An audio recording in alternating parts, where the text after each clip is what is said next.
เหตุการณ์เฮ้อๆครับเนี่ยเขาได้กับกินข้าวซอยก๋วยเตี๋ยวนะครับร้านเจไม้เวียงแหงนะครับอะร้านเจไม้เวียงแหงฮะเพราะว่าร้านเนี่ยกินมาเกือบ10 ปีแล้วนะกินในมืออ่อนอะโอ้อะไรน้ำอร่อยรสชาติถูกใจไปเขาไปเจอกันที่ร้าน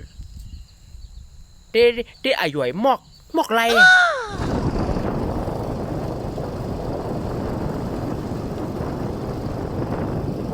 เตี๋ยวอ่ะครับเดี๋ยวต้มยำพิเศษแม่คุณเอาอะไรครับเหมือนกันนะกะ เหมือนกันแม่ชงหวาน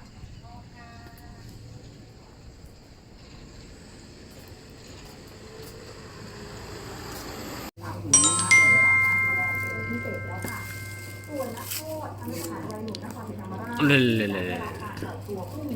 จูจูจูให้นะ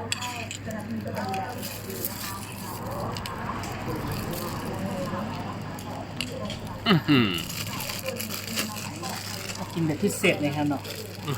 ใส่แคบหมูแล้วเหมือนหนังควาง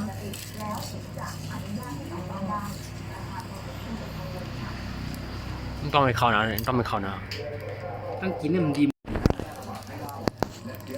ก่อนก็คือเนี่ย วัน50วันพิเศษ เดี๋ยว45มีฮะ45ดอกแคบหมูแทง5 วัตต์50 วัตต์ปกติจะ35 วัตต์ ยืนเชียงกันนั่นมาก็ละมั่งนั่นมา ชิงเขาออกหน่อยนั่นประจำอร่อย กินอะไรพี่หน่อย กินอะไรเพี้ยมูค่ะกินเด็กมือกล้วยไปมวยมูค่ะ